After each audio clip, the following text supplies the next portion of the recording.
So welcome to round 8. I'm your chair, Yair. I prefer he or they. With me are judging Liam, you're right, please. please introduce yourselves in speaking order and with your preferred gender pronoun. So opening proposition. Benjamin is speaking first, and my preferred gender pronoun is he. Raymond Cox is speaking second. My preferred gender pronoun is as well he.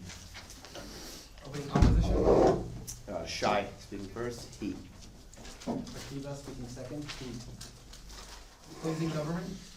Ernest, Don't care. And Henrik, don't care neither. And closing opposition. Krishna, he or they. Speaking first. Rohan, he or they. Alright.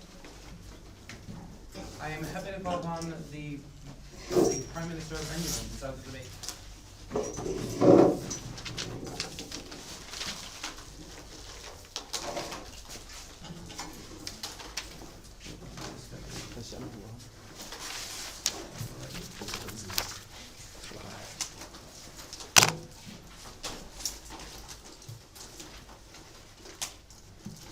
Oh, yeah, that'd be great.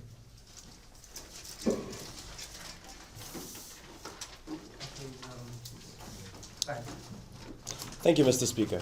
We in Opening Government believe that every movement, be it a social movement or a political movement, needs leaders, and that feminist icons serve a leader function, and that without those, the feminist movement would not have gotten as much traction as it has gotten historically, and will not get traction for further issues in the future.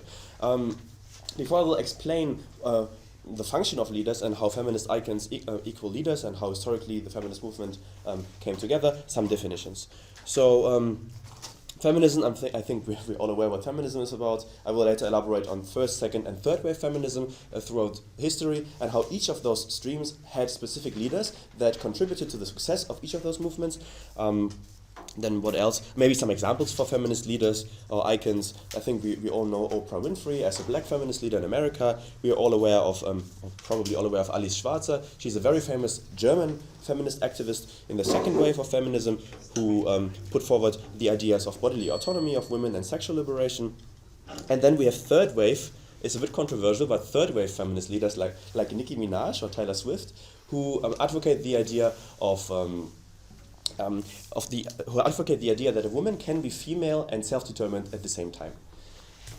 Okay, so that's about definitions.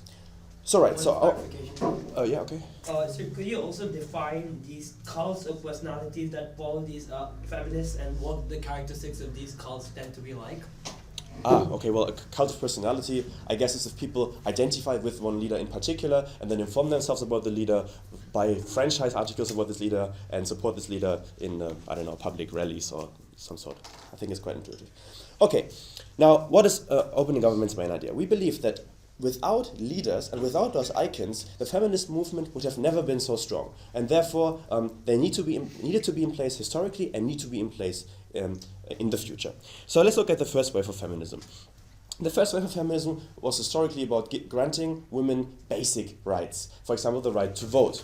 And I think in Switzerland wasn't particularly modern on that issue. I think only until 1970 in some cantons, or only in 1970 some women were allowed to vote, and without, I unfortunately forgot her name, but without one particular female feminist leader, this would have never come into place, because she was very motivated. She was outraged about the idea that there isn't equality in Switzerland in the 20th century. She rather gathered political support, rallied people behind her, and then created political capital that resulted in political pressure that resulted in change. So this is really the mechanism of how leaders work. They unite political capital. So many people might support the same idea, but if they do it at home, behind their desk, then there is no traction. But if you have one leader who manages to unite people behind him, who manages to make them go out, demonstrate in the streets, who organizes petitions, then political capital is collected and gains traction. So only by leadership certain change came into play. The same in Germany, for example. In the 60s, when it came to sexual liberation of women. It was more or less a taboo for women to have sex without marriage in the 60s. And it was very much a taboo for women to sleep with multiple men, and it was very much frowned upon. And then Ali Schwarzer was the first person to go into public television and say, hey, I have sex with multiple men, and by the way, also women, and I like it, and I'm proud of it, and I think that, and if you want to come and discuss it with me, if you want to criticize me, here I am in public television, and she was ready to take the blame, and she really was rhetorically outplayed her opponents, and resulted in a societal shift in Germany. And without that, it's questionable that the sexual liberation of women in Germany would have come in, so quickly. So really, again, an example of how second wave feminism resulted by her leadership. No, thank you. And then many women copied that behavior because icons and leaders serve as role models. Now, what is a role model? They lead by example. They, on a public stage, represent certain ideas that people identify with. They repeatedly hear them because those leaders appear in televisions repeatedly. And then people, because they admire the leaders so much, they tend to copy the behavior. And in terms of feminism, this is very useful behavior. We want people to copy it, and that's why we need those icons and leaders. The second thing is that those people are popular, they are really good entertainers or really good rhetorically, so their word has more weight. And so what those people say goes into people's minds and just seems more right. And that's another reason why the movement benefits from them. And then secondly, they make those ideas more accessible because feminism theoretically might not really appeal to people, but if you have a person that breaks it down to simple words, then it's more accessible for the many people, and thereby promotes the idea. And then, lastly, the idea of gathering political capital for political traction. But this is historically. Let's look in the future. Let's look at third wave feminism. Third wave feminism isn't very intuitive for many people because for people it seems to contradict, the ideas seem to contradict that I objectify myself as a woman by showing my body, my features, like Nicki Minaj, for example, and then at the same time wanting to be self-determined. So I arouse the men, but I also insist on being completely self-determined as in with whom I want to have sex and who not. And unfortunately for many men today, this still isn't very intuitive. But she serves a function of bringing controversy in the feminist debate and then collecting people like women who then walk in the streets in the slut walk, who support her ideas, and then really creating controversy as a leader and promoting those ideas. And we think in the future, new issues might arise. For example, minority issues, that black women have maybe different feminist issues than white women or other minorities. And for those movements, we anticipate the need for future leaders. So not only historically, also in the future, those leaders can serve a great purpose. And then maybe opposition will now stand up and say, well, but those leaders are only leaders because they're conformed with existing ideas. Hillary Clinton, for example, is a bad example, but Oprah Winfrey, for example, she is only so popular because she's good looking and she shows her female features and therefore gets attention. And we say, yes, this is second world feminist thinking, that all women have to wear like really loose baggy pullovers and act like men. But we say, the fact that they are successful and still support feminist ideas like Taylor Swift, for example, that's new thinking, and those leaders also, just by their existence, create controversy that facilitates the development of feminist ideas even further. So, no, it's out of order. So, for the reason that leaders collect political capital, that they act as role models and inspire people, and that they historically have played an important role, and in the future will play an important role. For all these reasons, we support the idea of feminist icons and the cult of personality around them. Thanks.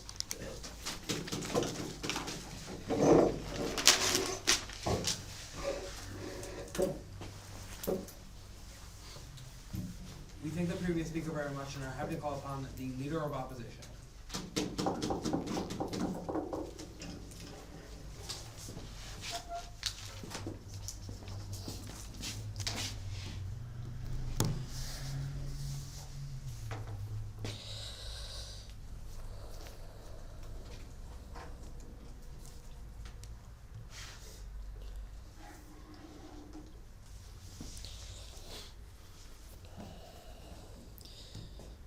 All right, thank you for the floor, ladies and gentlemen. We're going to get into a little bit of why we believe that actually, while we agree with the notion that obviously movements need powerful leaders, we disagree with this idea that the cults of personality surrounding these particular icons are beneficial to the feminist movement and that they're beneficial to society at all in general. But and we're going to talk about why this is the case. First, we're going to talk about why it is that the cults of personality surrounding the feminist icons that tend to rise to the fore of the feminist movement, first of all, place an overemphasis on a particular set of women's problems, i.e. first world women's problems, that distract from some of the greater offenses to human rights, and particularly women's rights that occur around the world. And second of all, we're going to talk about the inherent divisiveness of creating these cults of personality, first of all, by creating a division between women and men, and second of all, by creating division within feminism and the different schools of thought therein. But before I get into this, I want to talk just for a moment about rebuttal from what we heard from the previous speaker. So we had on a clarification POI from the second half here, we got this this definition of a cult of personality as something where people respect this leader and tend to follow the sorts of things that they do. Now, we contest this cult of personality definition. We say that what he gave us was in fact the definition of a leader, an icon. That is we're okay with the idea of leaders here. Our problem is that the cult of personality, by definition, is an emphasis on the individual, is an emphasis on the person themselves, not necessarily the values that they represent, but the sorts of activities they engage in, often things that are not connected in any way to the feminist movement or the values that we appreciate about them and their contributions to this movement. And we think that this is, first of all, distracts from the movement itself and places an emphasis on the celebrity of the individuals involved. But second of all, we think that as the Prime Minister told us, many of these cults of personality, many of these icons lead by example.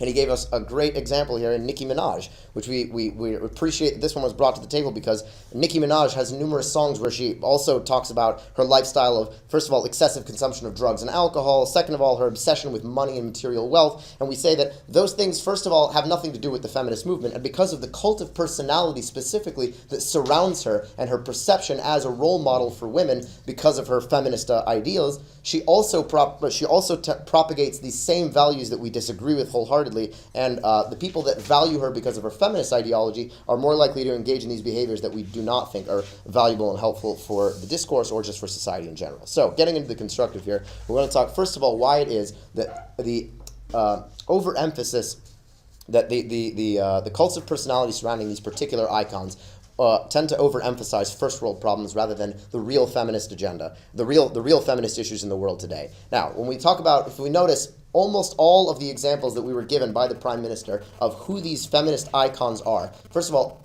almost all of them were women from Western liberal democracies, and second of all, almost all of them were also white and at least upper middle class. So, given that, given that the vast majority of the icons, of course, they'll bring to you some examples of women that do not fit that description. But we say that the majority of the icons do fit that description, and that the cults of personality surrounding them mean that we tend to listen to the issues that they like to talk about. Now, the first world issues that women today tackle in Western liberal democracies tend to revolve around things like the gender pay gap, the lack of women in powerful positions in companies, the lack of women in the STEM fields, which we think are absolutely valid, very significant issues. However, we think that the far more significant feminist issues in today's world are actually occurring in the developing world, and that because in the Middle East, for example, and in Africa, women are struggling with much more basic rights. For example, the freedom not to suffer female circumcision,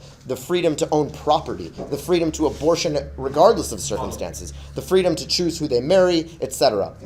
So, given that all these women tend to come from a pretty homogenous background, we think that the overvaluation of things like I talked about, the first world problems, distracts from the real feminist issues of today. We have to talk about the feminism today. So, Now, the thing is that feminism, we believe, is this is an idea that applies to everyone, right? It applies to the whole world. It applies to advancing the interests of women around the world, and we should focus on the women that really, really need it more, because we're going to go out on a limb here and say that the right to own property is a little bit more important than having a more balanced percentage of women in other fields. No, thank you.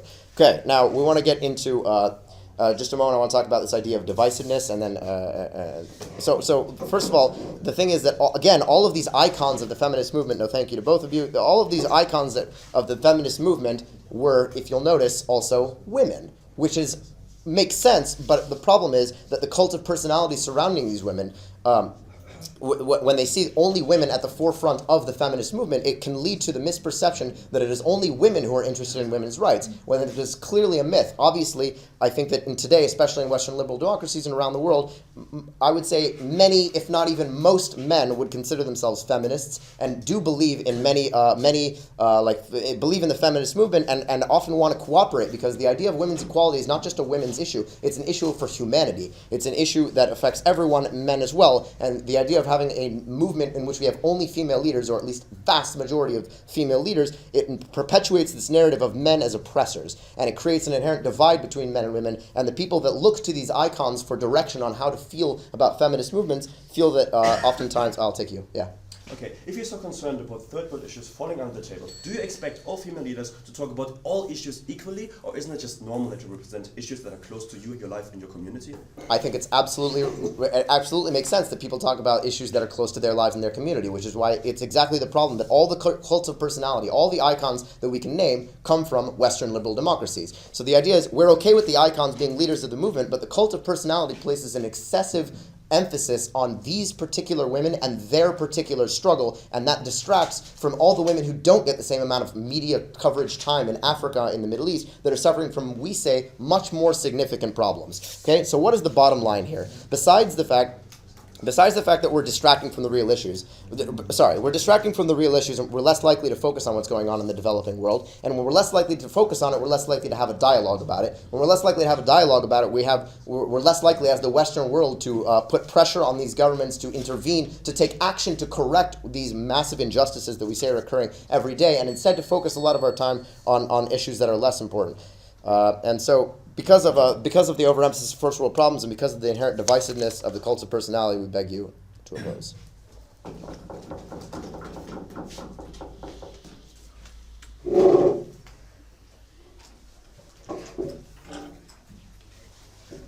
Do you think the previous speaker happened to call upon the Deputy Prime Minister?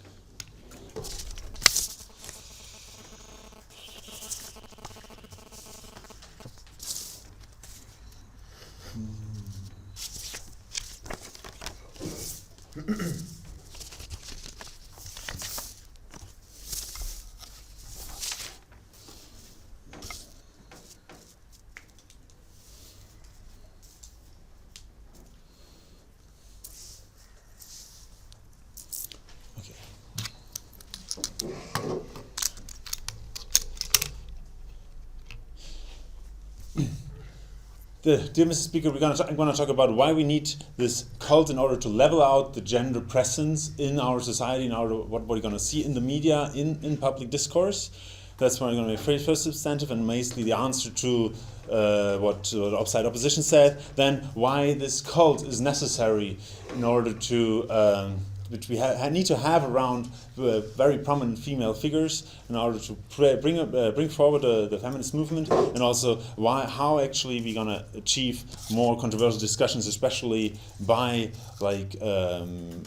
basically having this cult around these women and how they're gonna be portrayed. So first of all, the problem with the whole problem about the feminist movement is that we have so little women which actually do have powerful positions in society, and there are only very few, and the most of them, and the few of them who actually, a few of them make it even, and quite a few actually are not even can't be even proclaimed to be very feminist because they basically conform with it. Like for example, Margaret Thatcher, which didn't bring forward any kind of ideas of the feminist movement. So we actually only have a few which basically really try to shake up the system and actually to change our society as a whole. And because there are so few of them, against the vast majority of like of male persons, which just are fine with the system as it is and try to continue it as it is, that we actually have to, of course, have to make them bigger as they actually are. We have to make them more present as they actually are in our society, because there are only so few of them. We do agree that, well, that would be great if we would have, like, for every cause, for every like shape, like every slice of women's out there, we would have one present figure for them. Like, this was the cause that we have one person who actually represents them and presents their cause. So we have like one good female icon for all the blacks, but therefore we have at least Nicki Minaj, or we have the ones for the homosexual women's, like we have Ellen, the talk show moderator in the United States, or for the ones who are poor and those who are Muslims. But it would be good if we can all make a cult around them, and they could all be cultivated. But I think at least we have some of them, and those who are there, it's better if we're gonna have a cult and have it like and follow these female figures, then we don't follow anybody. Because if we don't have these, don't make them bigger and make a cult around them, people not going to consume just then a different person. They're just going to consume standard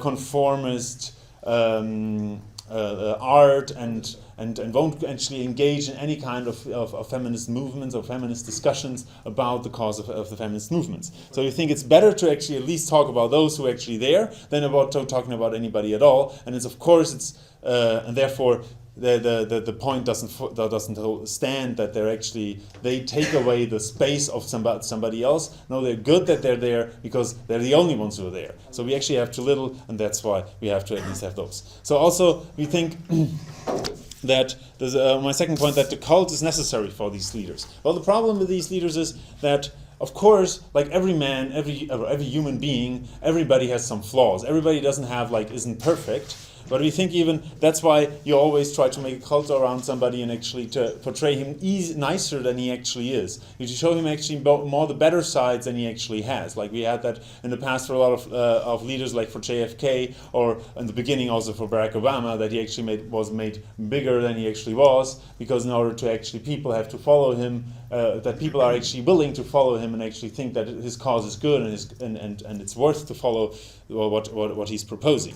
So we think that is necessary. But we even think that, even in the special case they brought up from Nicki Minaj, that even if these people have flaws, it's actually not even a bad thing if they come out, because then still people see that they're just humans, and even if you have like a kind of addiction, or even if you're poor, you still have it tells still women that you still have the right to stand up, that you're not discriminated against women, against against males. So you don't have to be only a rich, white, successful woman in order to stand up for your rights. You also can be poor and have your addictions, or even and can be black and unemployed, when you actually can stand up for your rights and actually stand up against discrimination. Your question.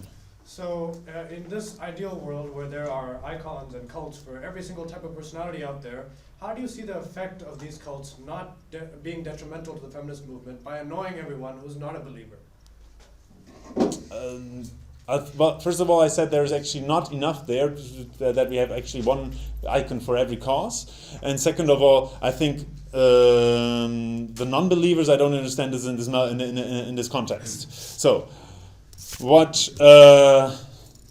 So why is there no why can we lose the controversial discussions if we don't actually gonna put them as an icon of feminism? Because most successful women, once they got successful, they're gonna be asked if they actually are a self-proclaimed feminist, and then they answer yes or they no. But even every answer, most of them answer yes, but no matter what the answer is, the media is actually picking that up and asks, is that really true? Is that really a feminist, or is that not a feminist? And we think this is a good thing, because then they can actually take apart all what they say, what they do, and actually bring that to the public, and then therefore ignite controversial discussions whether what they have done is good for the feminist cause, and what they say is the right thing, how women should behave, and how they and if other women should follow their example or not. We think this is good that they actually then, and this is only happening if you have a cult around them, if you actually put them like as a role model there, because then only then, when you actually put them that high as a leader for a whole movement,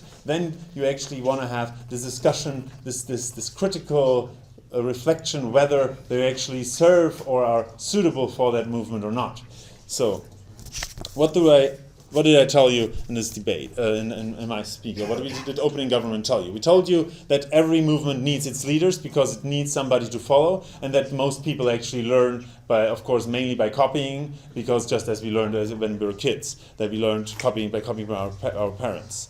Then we think also that we actually proclaim them higher or make them bigger as they actually are, more present as they actually are. We just level out the playing field from male icons to female icons. We also have to need this cult because, of course, we have to make them better than they actually are. We have to actually look over their flaws that they actually have. And we also think it is necessary to put them that high, because then we have these controversial discussions if their cause is actually good, if they're actually suitable for this movement. And that's why we're proud to propose. Thank you very much.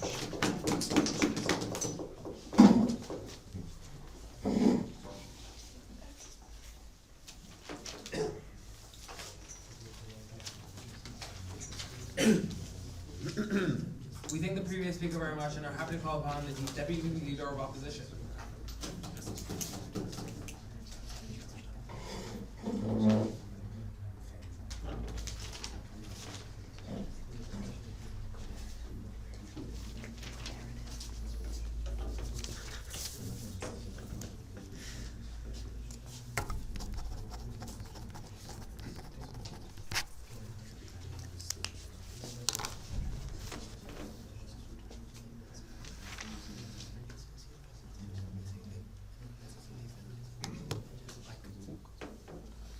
Okay, thank you everyone. I'm going to be bringing to you 2 points today. My first is going to be about harms to the dialogue within feminism. My second point is going to be about normalizing female leadership.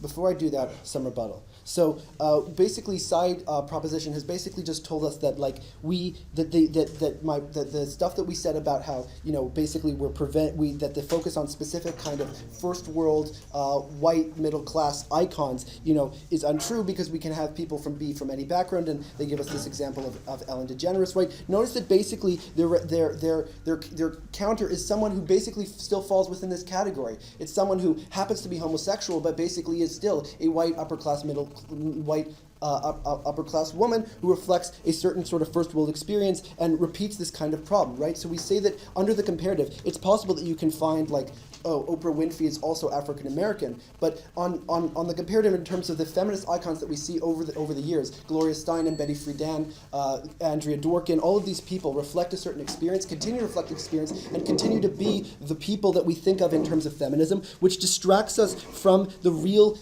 problems that are current and contemporary in terms of the plight of people in developing countries, and reflect those kinds of issues. And we say that because these people at the forefront and are sort of the acknowledged feminist icons, the continuing of those cults of personality, which are developing primarily in the first world, where feminism is strongest, can use to distract the first world from these kind of vital issues. And so we say this is inherently problematic. Not now. Okay, so firstly, harms to dialogue within feminism, right? So we say that part of the problem with these icons, who aren't just leaders who have ideas, but sort of special, almost saint-like figures who have a special kind of cult of personality, literally a cult, a devotional group around them, it creates a system in which the person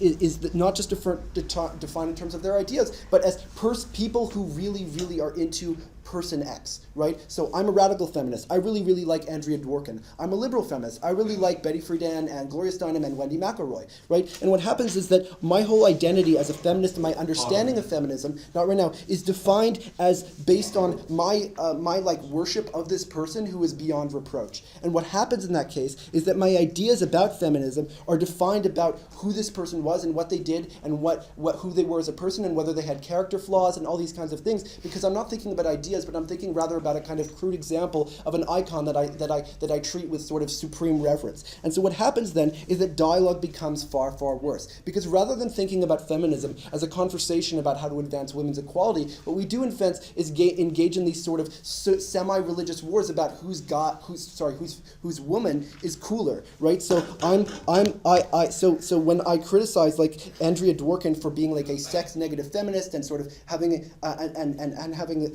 having like certain views about these things, it's perceived by the sort of radical feminist wing of the feminist movement as like an attack on them and the way that they conduct their lifestyle and their understanding of sexuality and on their general understanding of like what their identity is and their sort of personality type by attacking their personal hero.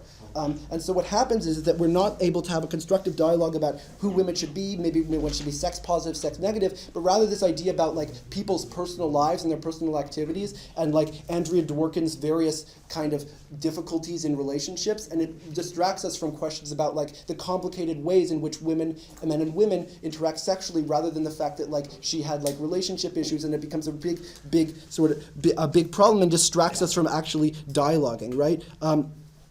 And so essentially what happens is that on the comparative in their model we have feminism not based on sort of social philosophy, but based on a kind of religious saint worship in which we get people standing for person X, and it destroys our capacity to have dialogue within feminism because we're just people defending our rival saints and we're not people having a conversation. I'll take first. Okay, can you please explain why someone who doesn't have an interest in engaging with more sophisticated feminist issues would now, under your model, without this cult of personality, engage in those issues and then bring forward third world issues if he's not interested in the first place? Yes. Okay, so this actually leads us into our first point, which is that having these cults of personality prevents us from having more effective feminist leaders who will serve as examples, but not cults, but not icons and cults that will advance the feminist cause more strongly, right? It prevents feminist examples rather than icons and cults from becoming normalized, right? So politicians in politics, right? Merkel, Thatcher, the former leader of Canada, Kim Campbell, these various sort of female politicians, various leaders of companies and so forth, right, reflect the growth of women in society. They reflect examples of the way in which women are accepted or are given positions of power, but they do not reflect explicit feminist activism. They are not renowned for being people who sort of reflect a kind of feminist cause, but rather they reflect ways in which women are understood as valuable and are accepted as members of society. And we say that what makes people more likely to become feminists and also makes feminism more likely to succeed and be accepted is not when it's sort of ideologically pushed forward, but when we kind of have a subtle change in society where people come forward, show that they can fulfill social roles that were previously taken by men, and the leadership that they provide, the example they provide, rather than the iconography they provide, creates far greater acceptance because it's far less divisive and ideological and sort of winged within a complex set of movements with a lot of attached baggage on our comparative, right? So what we tell you firstly is that the dialogue within feminism in terms of having constructive dialogue becomes harmed because the ability to talk about, well, maybe we should think about feminism in a particular way becomes about defending a particular leader who then serves as like the inspiration for you in your life and your sense of identity, and that harms us from actually having a constructive dialogue about how to move forward and what our goals should be. But secondly, it prevents the society from accepting feminism in a stronger way because it perceives feminist leadership and feminist iconography as solely a kind of ideological battle rather than simply normalizing the fact that women can fulfill roles and ought to fulfill those roles and ought to be given the same rights and privileges as men, even if it's not under explicitly political banner that has the name feminism in front of it. And so both of those reasons, on our comparative, what we get is more acceptance of feminism and more constructive dialogue within feminism. On their comparative, we get simply people fighting over their saints and icons, and people seeing that sort of fighting and that sort of intransigence as ideological and as a niche ideology that they're unable to accept and is as much less likely to be to succeed. And for those reasons, we beg you to oppose.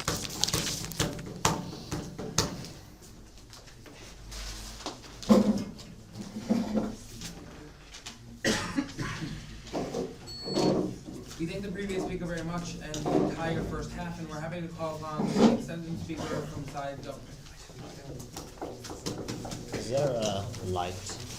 Possibly, if you will try it.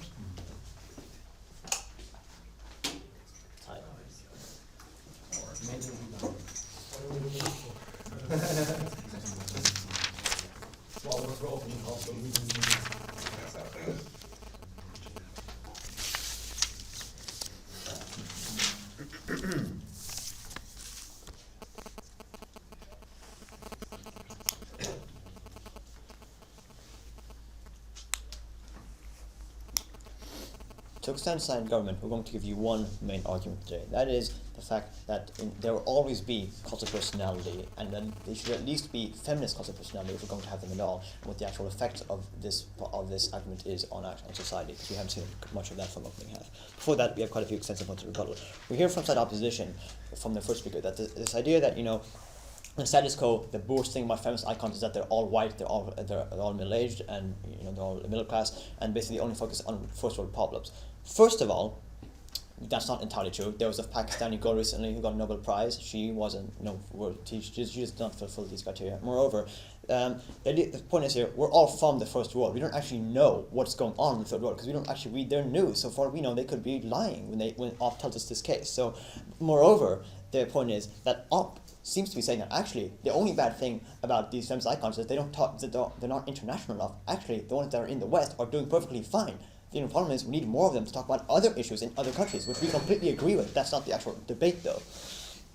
Moreover, we hear this idea that we're actually ignoring the middle. More specifically, they say we're ignoring Middle Eastern, female circumcision, all these other problems, and yeah, they're completely right. But we seriously disagree with the idea that somehow the root cause of female enslavement in the Middle East, Africa, and Asia is directly due to the fact that we have feminist icons in the West. They really should clarify that and explain what they're talking about.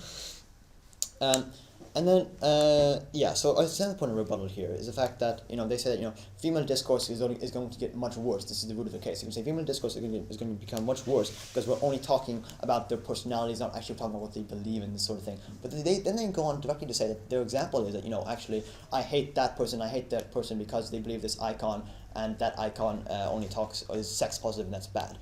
Note here that it is equally likely that this belief or this example is equally likely to lead to discussion and how to defend why being sex positive is bad, or how to defend why being sex negative is bad, so on and so forth. We think we have difficulty believing that every single person who follows a cult of personality or follows a feminist icon is a sheep, that someone doesn't actually understand or actually have some internal mechanization to sort of wonder why I think sex positive in this woman is good, or why I relate to that person.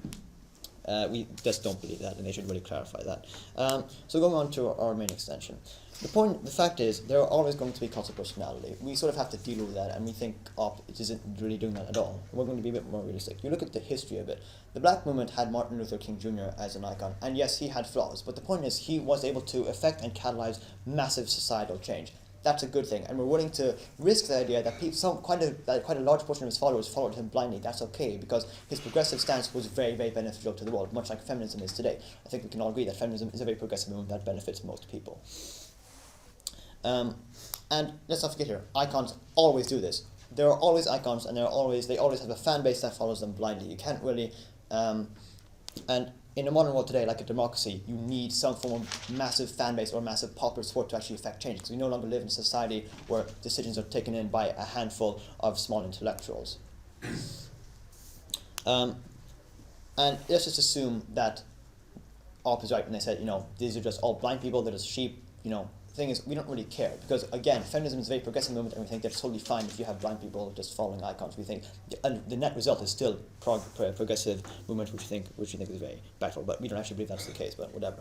So what we need to understand here is that this idealistic dogmatism being taken in by side opposition has real consequences in the real world. You can't just say, we're going to get rid of all feminist icons, and that's going to be great, because there are other icons in the world, there are other cults of personality. What happens when you remove, or whatever it is, when you remove female cults of personality, you still have a bunch of other cults of personality that are by definition not feminist or anti-feminist, and that is even more problematic than any of the things they've actually brought up thus far, right? So, the obvious example being rappers or whatever, all these people, they tend to have much more sexist views and much more sexist lyrics, and they're still going to persist and exist, and moreover, they're going to actually dominate the scene, particularly with the youth, because you no longer have a dissenting voice, that is, the feminist icons, to act as a counterweight towards these really weird sexist lyricists. We think that is massively problematic, and they need to actually address that if we're going to continue this debate.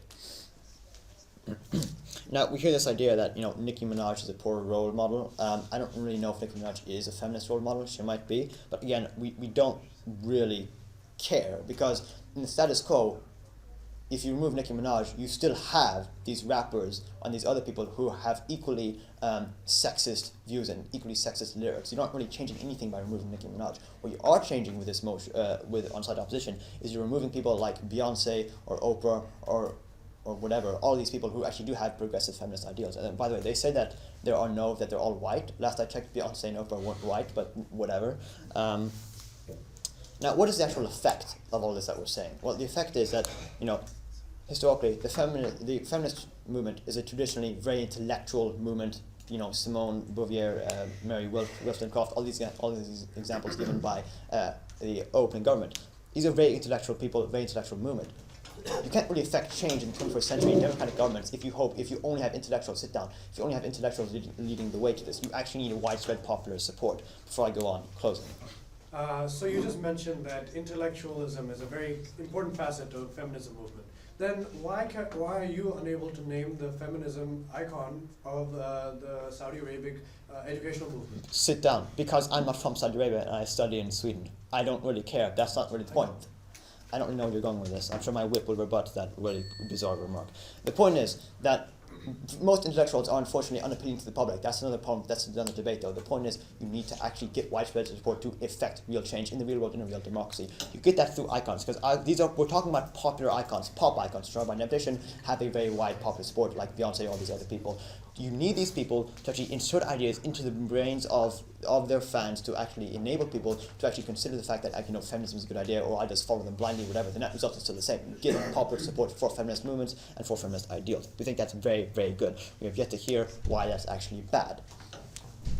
So in summary, we've told you today, or we furthered the case of government by actually telling you that actually in the status quo, you can't just live in a vacuum by saying we're going to remove feminist icons, it's going to be fine. Because you still have, they're just going to be replaced and the scene will be dominated by anti-feminist or neutral icons that have no say or much more dissenting opinions on feminism as a whole. And yes, it is true that you do in fact have a lot of sheeple in the world, but again, if the net result is just progressive movement, why do we really care? Sheeple will always exist. We can't really change that with something as simple as this motion. Thank you.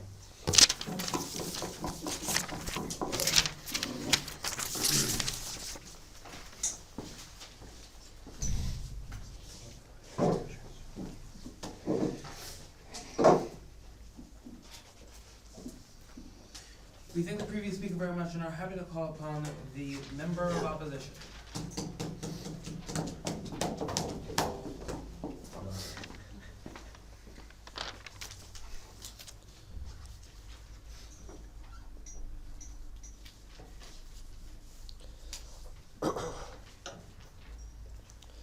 Sorry, I have a bad throat.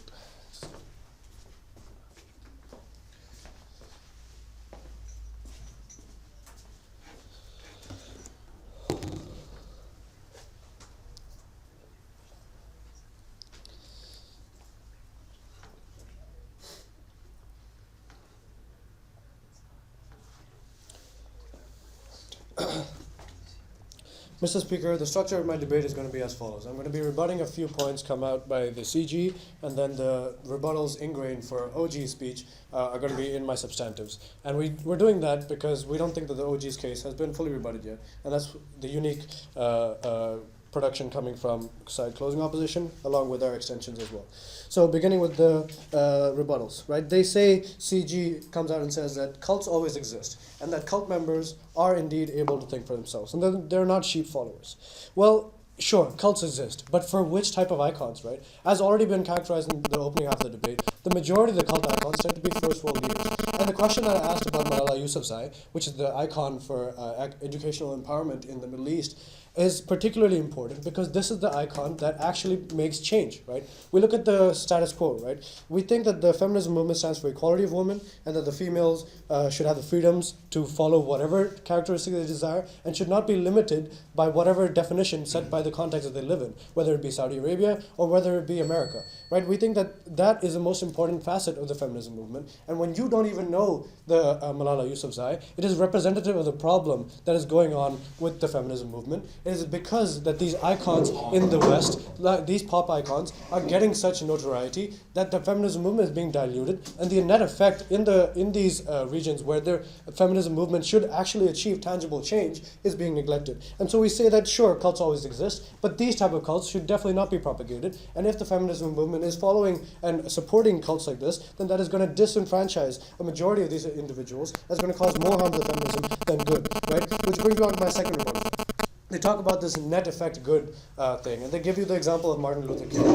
Well, we don't think that this is always the case, because again, the majority of these icons tend to be pop icons, given the fact that the majority of icons labeled today were, Nicki Minaj and Oprah Winfrey. We don't think that that's actually representative of the unique problem that we're facing, right? And the problem that we face with Nicki Minaj is that she also endorses a lot of other behaviors that are not really beneficial. Other icons are following suit with this. And the problem with this is that as the youth gets into this age where they're following social media and they're engaging with social media icons, namely these pop stars, as opposed to Malala Yousafzai, with the most pressing example being the youth in Hong Kong being my sister, right? She doesn't know anything about Malala Yousafzai, but she does know a lot about Nicki Minaj. And the activities that Nicki Minaj follows, she as a cult member now feels like she has to follow them as well, which aren't in line with what we believe in our home. And because of that, there is a disenfranchisement between her and what she thinks the feminism movement is, and also what Nicki Minaj is. We don't think that the two are necessarily in line, and because they're actually most times contradictory, in the sense that sometimes Nicki Minaj advocates the idea that men are always bad, and we think that the feminism movement actually advocates that men should understand women, and that men aren't always bad, and that in fact there are male icons for feminism movement. We feel that there's a deeply problematic relationship there, right? But I'm going to move on to my substantives today. So what do we bring to you today as unique extensions? We bring you 2 points. We think that there's going to be ostracization of certain minorities, and that's going to be particularly effective in stopping the feminism movement in gaining any significant traction in the places that matter. And secondly, we're going to be talking about how this female icons tend to define roles and tend to define what females should do and what females are. And especially, this is going to be imbibed in the cults that follow them. And this advocacy by the cults is going to cause severe problems. So mostly ostracizing certain minorities, right? Moving on to that. We're going to give you 2 types of minorities that we're going to be looking at today, right? They're significant minorities, conservative Muslims and also men, right? So let's look at conservative Muslims.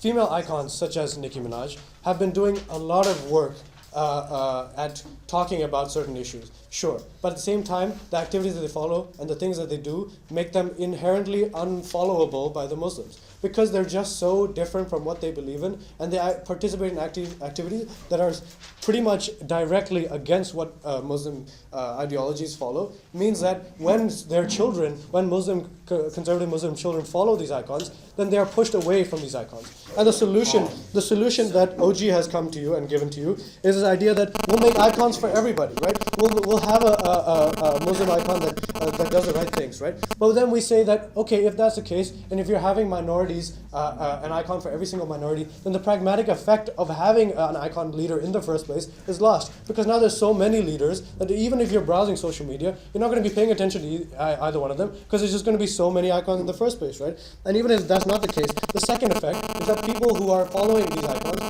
are going to get annoyed because, non-followers are going to get annoyed by these cult members who are posting about so many different icon leaders, and this annoyance is going to lead to a lack of discussion as opposed to the discussion that the opening half has been talking about today, right? The second minority that we're talking about today, men, right?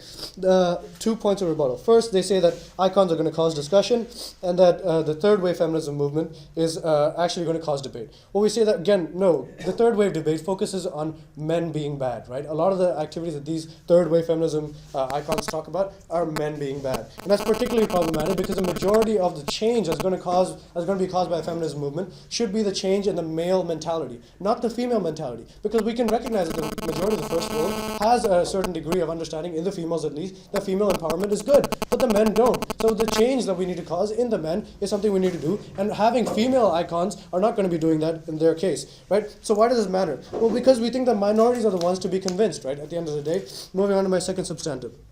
I'll take one, yeah. Okay. Some followers of Oprah Winfrey, for example, in the West, are not concerned with issues in the Middle East. So why do you say that Oprah Winfrey is competing with Malala Yousafzai if in reality it just increases the reach of the feminist movement and therefore it's a good thing for the feminist movement?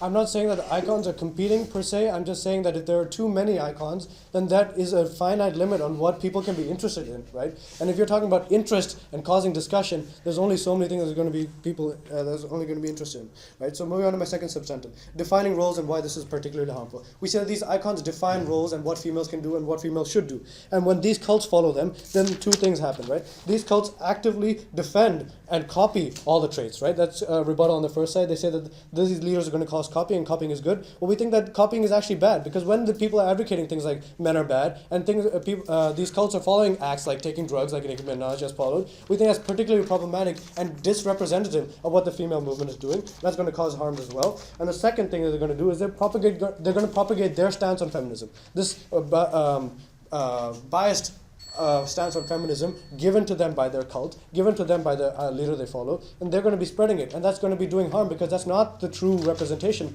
of the feminism movement, as we've already shown to you. And because of those two reasons and the harms caused by them, we think that this is particularly problematic in the long run, and it's going to disenfranchise people from the feminism movement. And for all those reasons, very proud to oppose. Thank you.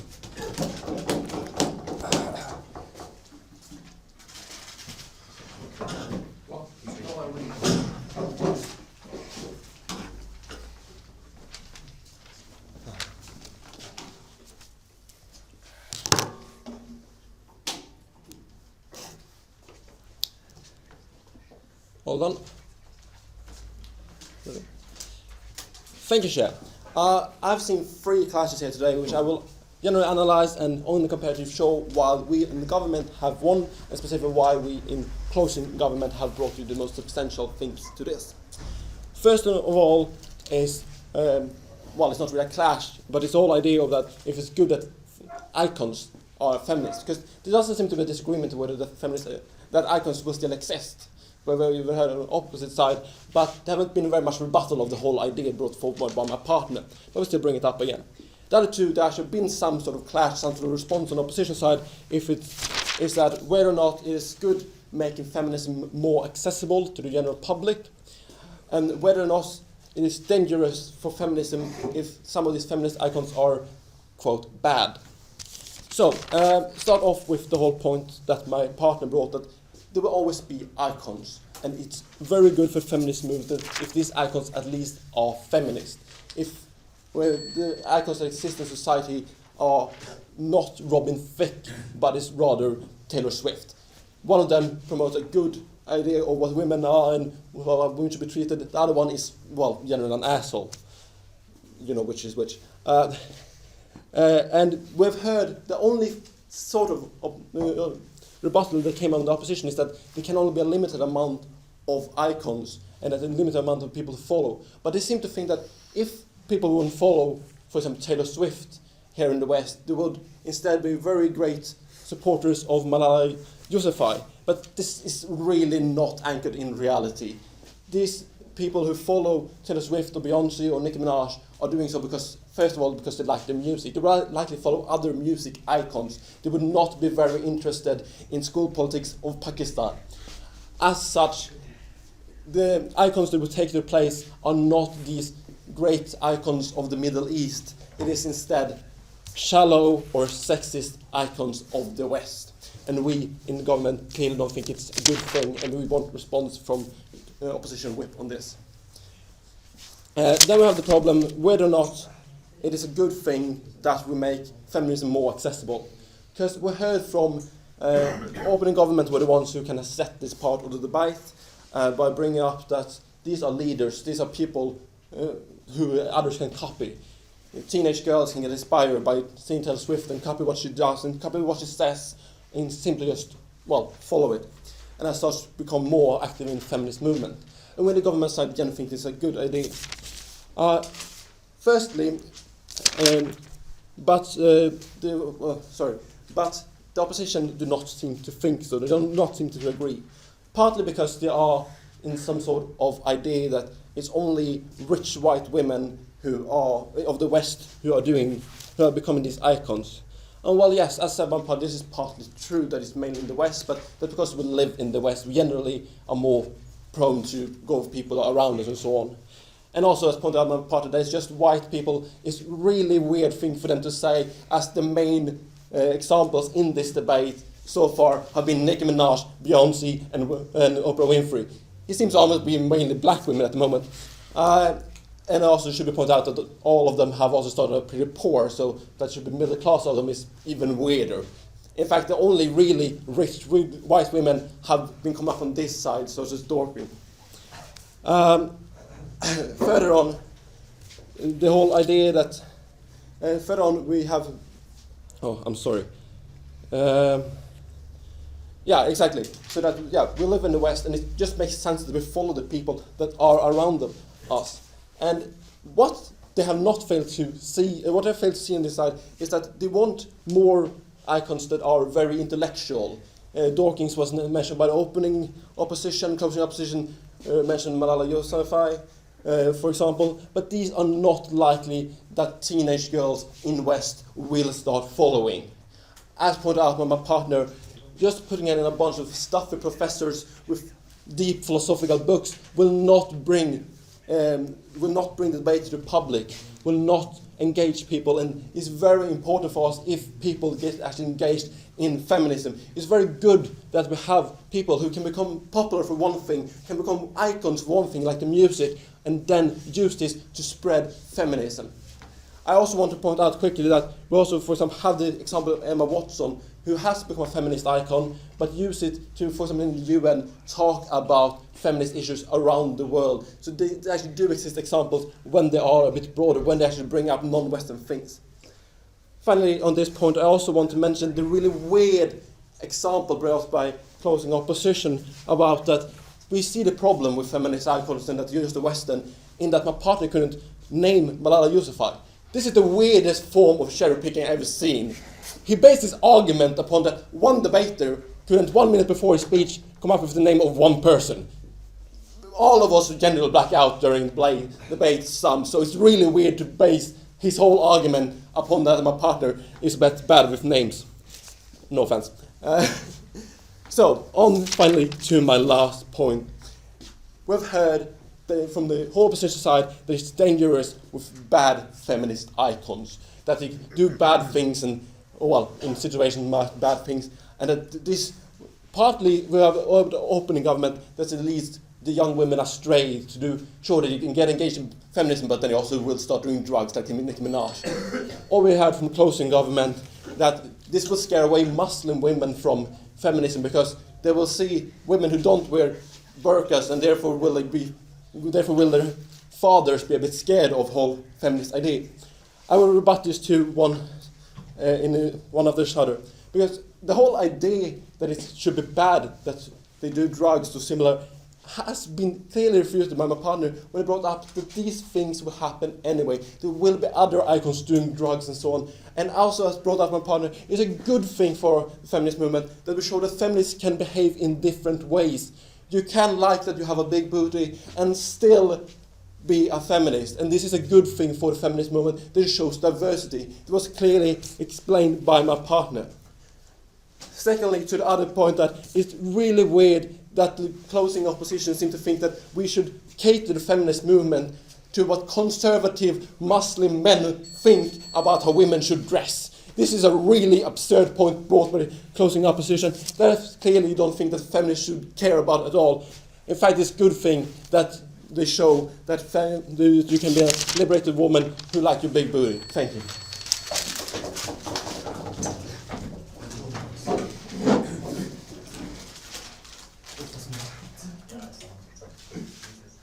We thank the previous speaker and are happy to call upon the opposition whip to finish up the debate.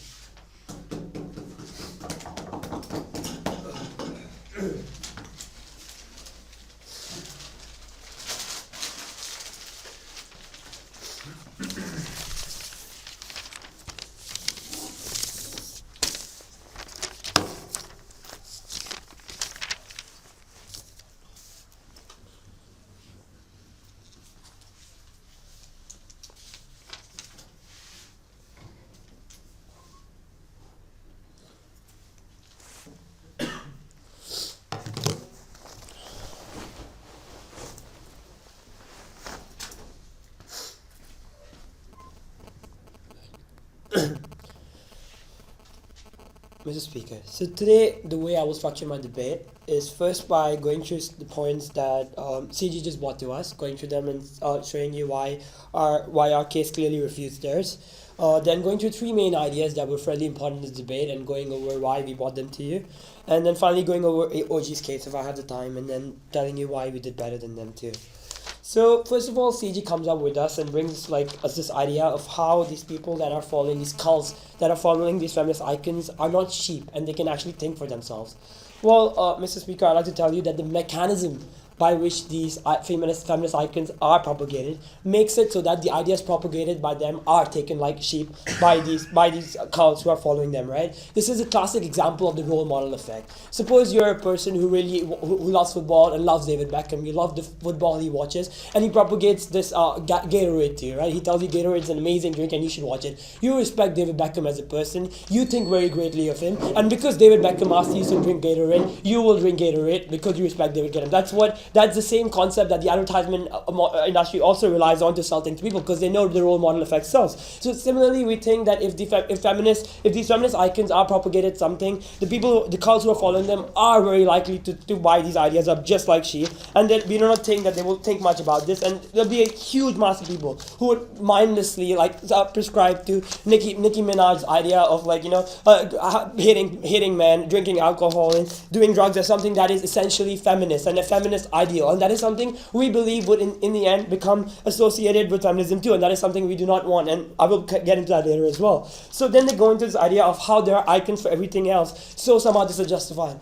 Well, I will show to you why feminism is essentially different from everything else. So feminism in its concept is unique in the fact that the whole concept of feminism is that feminists want women to be who they want to be. They want the society to not define the role of women inside society. They want the woman to be whoever they want to be. They want women to be freedom, and they want to have the equality to be who they want to be. This whole concept of having someone, this conformism of someone prescribing this ideals of feminism, of saying what feminism is like, and being a feminist idol who prescribes to all these roles of feminism, sells this idea that this is what a feminist is supposed to be like, and this causes conformism, which is not something that feminists want anyway. We showed you how this conformism can also cause alienation inside the feminist society, and one of the points that were brought up by the OG as well was, whatever, you can have an icon for every single cult. Like you can have a Saudi Arabian feminist, you can have a black feminist, but what this does is it divides feminists as a whole. You look at,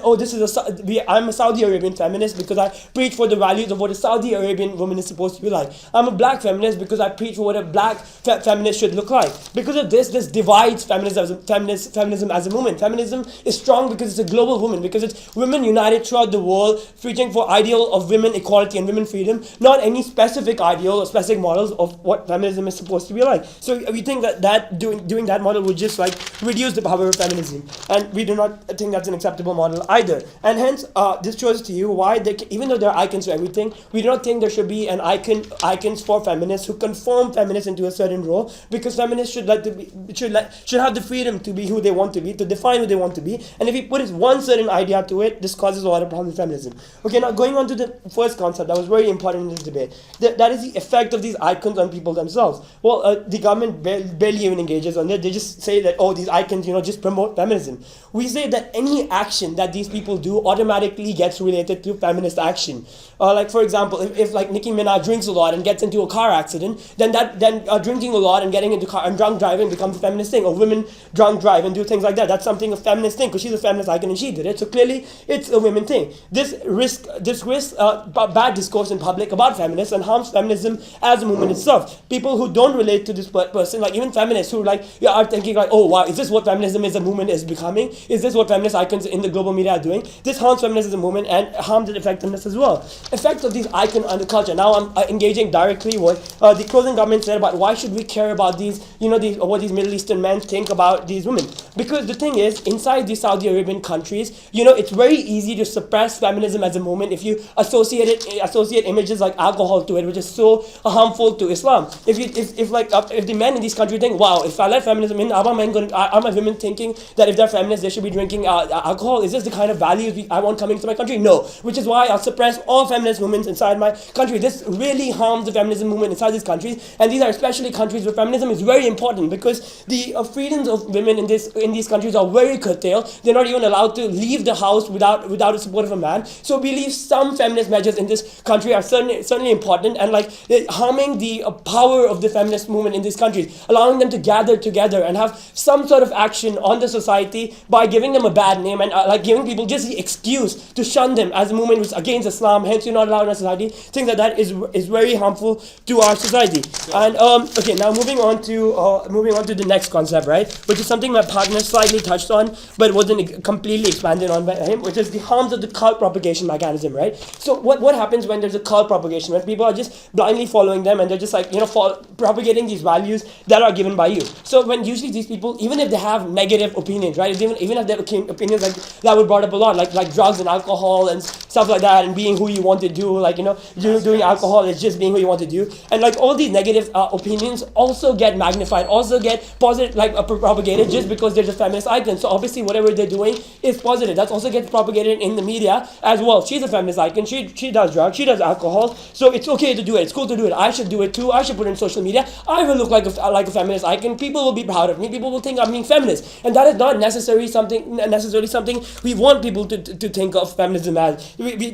So moving on to the next stage, the disadvantages of excluding people from becoming these feminists, because the usual mechanism which results in these people becoming these these role models, these icons, is through social media, where they do extravagant things on social media, which results to them becoming really, really popular. This excludes a lot of people who do not do such things from becoming popular in the social media. And the way the ideas are also propagated about feminism is through social media as well. And hence the discourse of a certain type of people becomes much more important than the discourse of the other kind of people. So the certain perspectives are automatically, like such as the perspectives of men or perspectives of people who are not necessarily such social icons, automatically become less important, and this is very harmful to the discourse related to feminism and the ideals it stands for, and hence we believe it really weakens feminism as a movement, since all these ideals are required to come together and provide a global outlook so everyone can feel one and united and fight for feminism as a whole. Because of this reason, we are very proud to vote. Thank you. Again, the previous speaker and the entire room, please cross the room, shake hands. This is a closed round, so please take all things out. You're welcome to come up to me or anyone who's waiting after the break if you have any feedback. Reach out to someone.